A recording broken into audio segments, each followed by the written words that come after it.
G'day everyone, today we're going to be doing the countershaft seal on this Honda CRF450. It's the seal that sits behind the drive sprocket for the chain here, and you can see there's a lot of oil down the chassis and along the chain as well. We want to make sure we change that seal and we change the collar as well. If you buy the seal kit, make sure you get the collar and the seal, because often the collar is the issue because it's worn. We'll take all of this cover off, we'll get rid of the chain and the sprocket, and we'll change the seal and we put it all back together. We just require basic tools. So let's get started.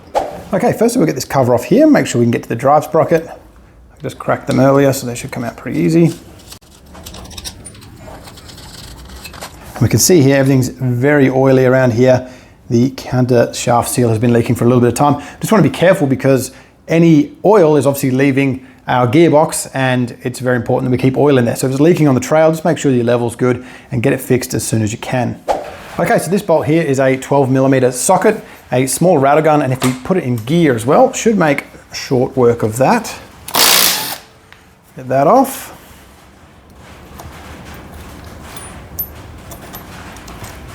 Okay, now we should be able to remove the gear and the chain as one. We don't actually need to break the chain at all. Okay, so here we have the collar and the seal, and in my case, quite a bit of wear on the case from the chain, something to be investigated. We grab the collar here with a pair of multi-grips.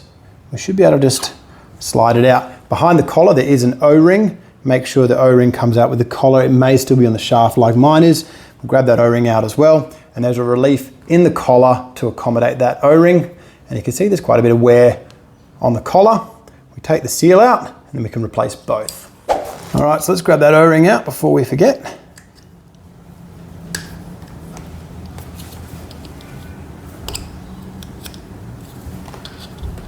There it is, that O-ring comes in the kit as well. We'll change that and we'll take the seal out. Okay, to get the seal out, there's a few little things you can do, but if you've got a bar like this, you can pretty much just come in on a bit of an angle, just get behind the seal however you can, and we're just going to pry the seal out.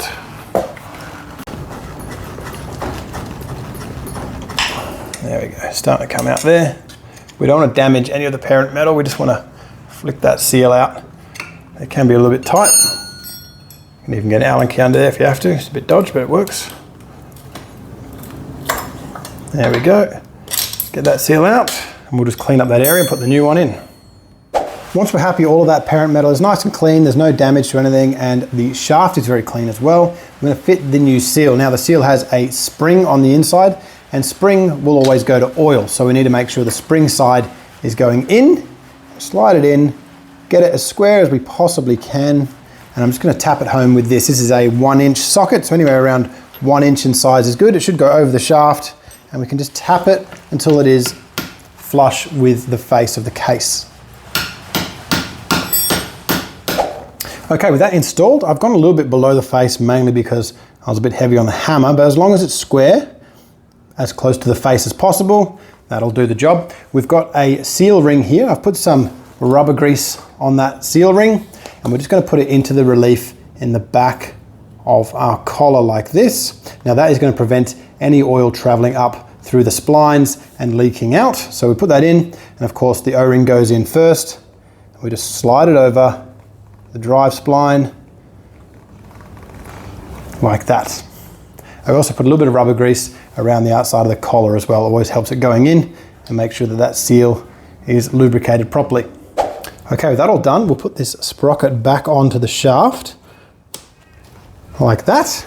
Now next comes the bolt. Now the bolt itself has a washer that has a step in it, and we have a sprung washer. So that sits in that relief and then goes into the shaft. I'm going to put a little bit of low strength Loctite on this bolt just to make sure it's not coming loose, and we're going to torque it up to, oh there it is, I'm going to torque it up to 31 Newton meters. So let's wind that in.